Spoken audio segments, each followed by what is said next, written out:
Yes, Yamato will join the Straw Hat crew. There's been some serious tension about the Straw Hat pirates and their crew in the story, and with the prospect of Vivi potentially coming back in Elbaf, people are constantly debating this topic. So I want to discuss who will be coming back to the Straw Hats, as some characters are essentially guaranteed to come back, while others are basically just speculation. First off, let's look at Vivi. She's a very interesting case as her relevancy goes all the way back to Alabasta, and then, outside of cover stories, she re-enters the story in Zoe for her fairly large role in the Reverie. Then, she's a major outside world character in the Egghead arc, as we finally see her actual location and status after the Reverie. And then, finally in Elbaf, we receive a message from Vivi where she uses the Alabasta X to signify her location at the World Economic Journal that prints the newspaper. So, does this mean she'll be rejoining the crew? Well, that brings me to the concept of the promised reunion and the promised Straw Hats, as Oda has used this type of storytelling device multiple times in the past. The clearest example of Oda following through on a Straw Hat promise is with Jinbei. He was officially invited to join the crew during Fishman Island. However, he declined due to his ties with Big Mom and his own crew, but it was essentially promised to the readers that he would join eventually. Then, in Whole Cake Island, Jinbei came back, officially left Big Mom's crew, and joined the Straw Hats.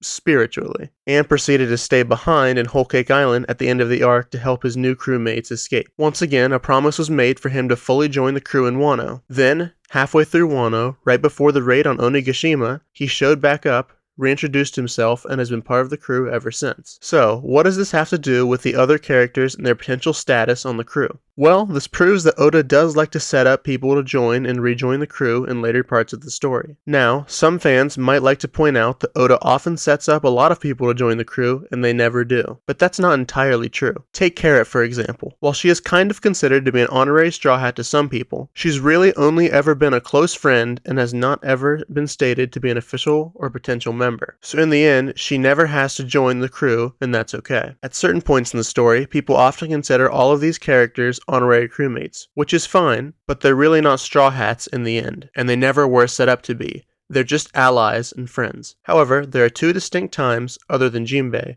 where it was explicitly stated that certain characters would be honorary Straw Hats / honorary crewmates. And the first time was obviously Alabasta. Vivi directly asked if she could be part of the crew if they were to meet again, and they all responded with yes. So, if there were to be any circumstances in the future where the Straw Hats meet up with Vivi, she would be considered a crewmate if she wanted to, no questions asked. And from a storytelling perspective, Oda essentially has to follow through with this kind of stuff in some way, as he has essentially promised that it would happen to the readers. And the second time he did this same thing, again excluding everything with Jinbei, was at the end of Wano, which was basically a direct parallel to Alabasta's ending, where after this whole grand adventure, the characters who were basically considered crewmates stayed behind for the sake of their freed country. And in this instance, the characters were Yamato, Momonosuke, and Kinemon. Yes, all three of them were essentially given the same promises as Vivi, that if they ever wanted or needed to, they could immediately join the crew, as they are essentially already Straw Hats. And I don't care what anyone has to say, Kinemon is a Straw Hat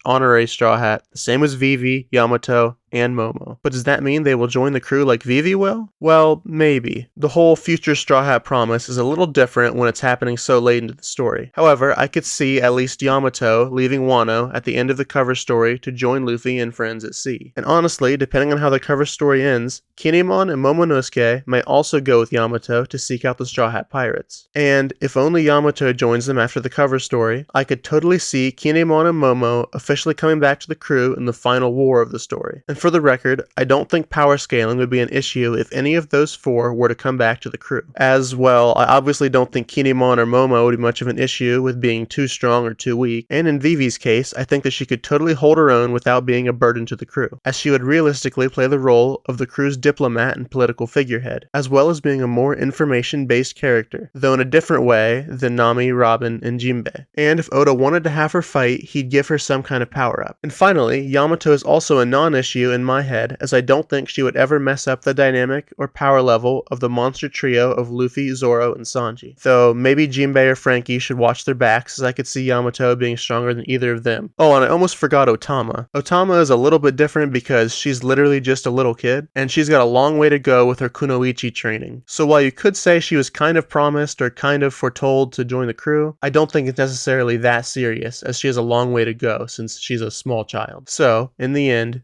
Vivi, Yamato, Momonosuke, and Kinemon are all already Straw Hats and have a high potential to rejoin the crew in the future. But is it really necessary? Like, do we need these characters to join the crew? Well, I think that they are necessary on the crew, not just because they are literally already considered crewmates, but also because the story will demand for them to be with their fellow Straw Hats. Vivi is currently not in the best location, as Big News Morgans and Wapol are not the best people to be with for a long period of time. And with Alabasta in mourning, and Imu and the Gorosei actively targeting her, Vivi is going to need protection from her friends. Also, she could have useful information that she heard from Wapol about Imu's secret form and true appearance. So, the Straw Hats meeting up with her and Wapol could lead the story in new directions. Also, Sabo, Vivi, and Luffy are essentially guaranteed to be in the same place at the same time in the future, as Cobra asks Sabo to inform Vivi and Luffy of the Nefertari's secret D initial that they all share, making her officially Nefertari D Vivi, which will definitely have some effects on the future of the story, especially once we find out the truth of the will of D. And in order for this scene to happen, Luffy and Vivi must be in the same place as Sabo at the same time. So, getting Vivi to meet up with the Straw Hats soon, either during or after Elbaf, is basically guaranteed. Also, Vivi and Karu have been separated, so that's a tragedy in and of itself. Now for the other group, Yamato will probably have a reason to set out to sea at the end of the cover story, as Yamato is said to be doing a version of Oden's adventure. And at the end of his journey through Wano, Kozuki Oden set out to sea for the first time. So it can be assumed that Yamato will do the same. Perhaps Wano will be in a bad state, or Pluton will be unleashed by Blackbeard, or the God's Knights, or some other reason will occur to force Yamato to seek out the rest of the Straw Hat crew. And to make it simple, I think that Yamato and Momo are intrinsically tied by fate as characters, as they both, together, represent both Oden and Kaido, and are the ultimate protectors of Wano. So if you ask me, wherever Momo goes, Yamato will go too. And wherever Yamato goes, Momo will be sure to follow. So if Yamato does something like, let's say, leave the entire country, I think that Momo will also go. And to keep this train of thought going, Kinemon will basically always go wherever Momo goes. That has been showcased throughout literally the whole time they have been in One Piece. So if Yamato decides to leave, just like Oden, then Momo will probably also have a reason to follow. And then Kinemon will definitely follow Momo in order to protect him. So I could see all of them meeting up with the Straw Hats as well after Elbaf, depending on how the cover story ends. So, in this final saga, all of the Straw Hats will meet up and every one of them will be on the same ship for the first time ever, which is kind of crazy to think about. But if we count Vivi, Yamato, Momo, and Kinemon as all part of the crew, then yeah, the crew has technically never all been together at once. Heck, Yamato has never been on the ship, and Vivi has never even seen the Thousand Sunny either. So it'd be really cool to have interactions between all of these characters who are all considered Straw Hats. If you think I missed anything, comment below. And in the future I might make a video about the other potential Straw Hats, as they're not confirmed, but I do have a lot to say about a few of them.